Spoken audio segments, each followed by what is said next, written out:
Welcome to the Bishop Cross Border Investment Services podcast. I'm Stephen Bishop. I am here today with my associate Lee Scully.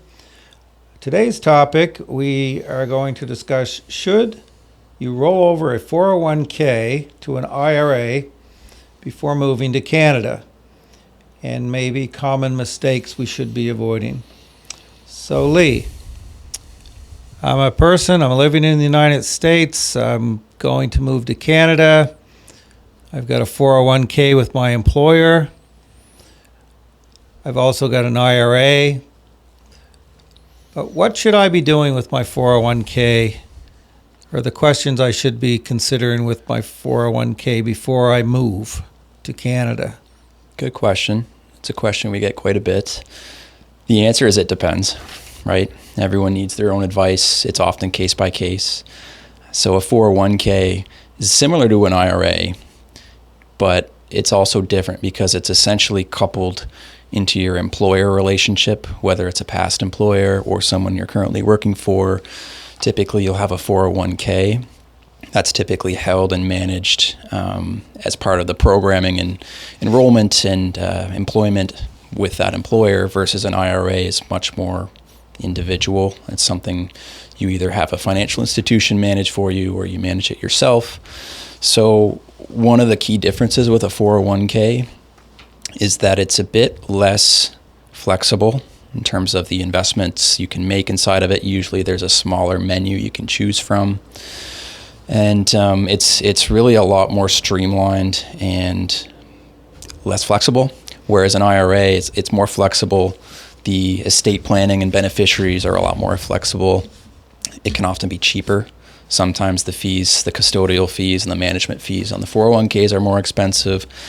The reason you want to keep a 401k, though, would be for a couple reasons. The first would be income splitting. That's something, it's possible with a 401k. It's not with an IRA. You can't split IRA income. You can split 401k income. Not important for everyone. Would be important if there's one spouse earning a significantly higher income than the other. That's when you could probably take advantage of some income splitting planning. But if both spouses are earning roughly the same, it might not make sense to keep the 401k. So again, that's why it's important to get specific advice to your situation. The other thing too is you would lose what's called the rule of 55. So with an IRA, you have to be 59 and a half or older before you take distributions. Otherwise, you'll have a 10% early withdrawal penalty. But with the 401k, it's 55 in most cases. So it's an extra 4.5 years that you have if you need the money and want to take it out. So there's a few pros and cons. There's a few things to think about, but ultimately you'd want some tax advice on it. You'd also want just some general coaching and to know all of your options before you do anything. What would a situation be if someone wanted to keep their 401k? What type of a situation would that be where they would have a benefit to do that? Or maybe not. But, the question would come up, well, can't I just keep it? Mm-hmm. Right? So what would you say to somebody if they asked you that question? Generally, you can.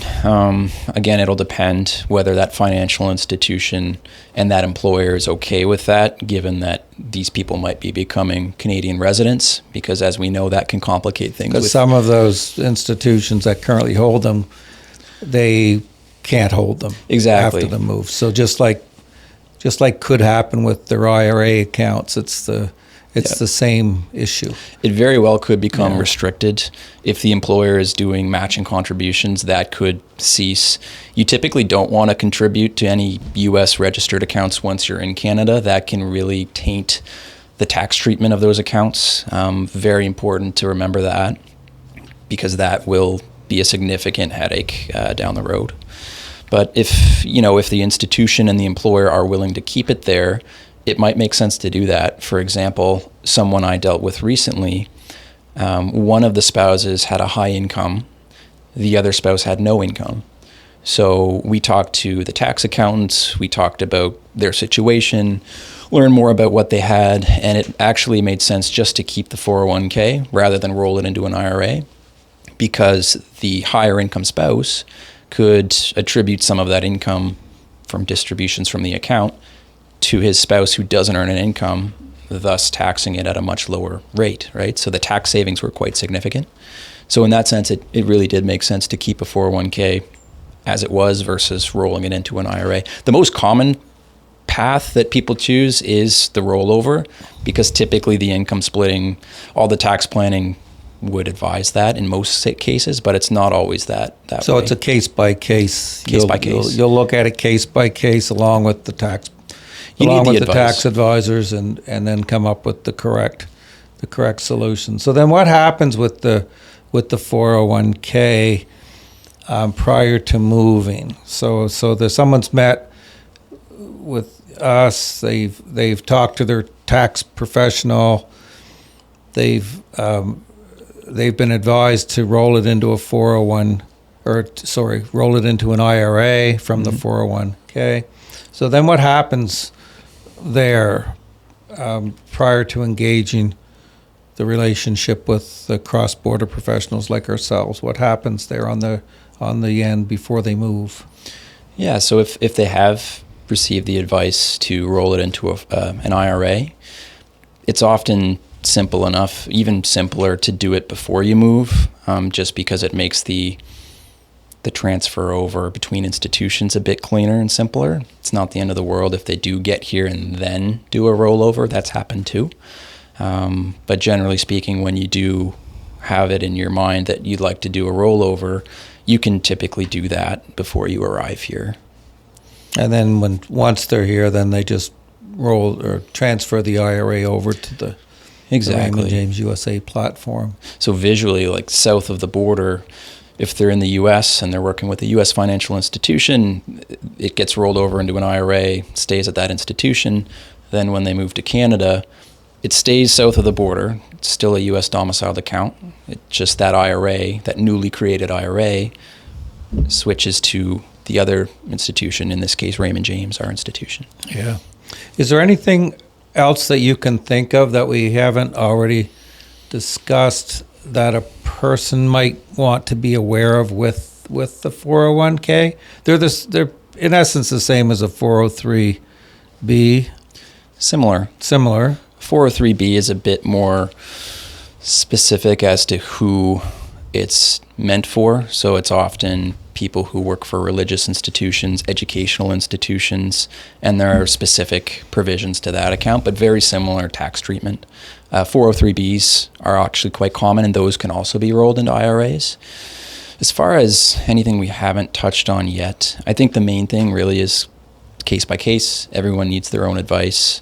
It often makes sense to roll it over. Sometimes it doesn't, so it's important to get the right advice on it. So tax advice always, when in doubt, ask the question and get the proper advice from the investment professionals like ourselves, and as well as the tax professionals before making the final decisions.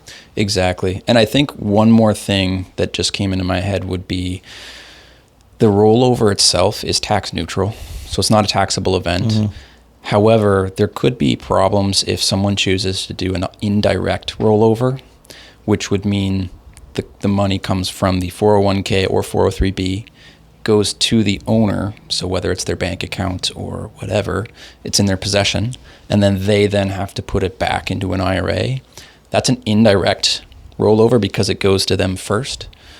There are certain time limits. I believe it's 60 days, and there's withholding tax on that typically. So it's in essence it's a withdrawal.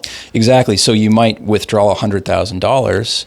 You might only get $70,000 if there's withholding tax, but you're still on the hook to put that full $100,000 back within 60 days. So you might have to come up with $30,000 to make up that difference before you get the tax refund and the next tax. So it can get very messy. If you can do be an issue. A direct rollover is typically a lot cleaner, less risk, because it's institution to institution. The client or the owner never gets possession of the funds, so it's not a distribution, tax neutral.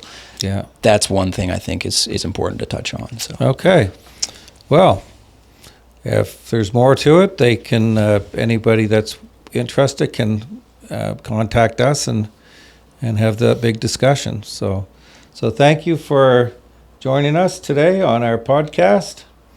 And stay tuned for more interesting information that we will provide moving forward.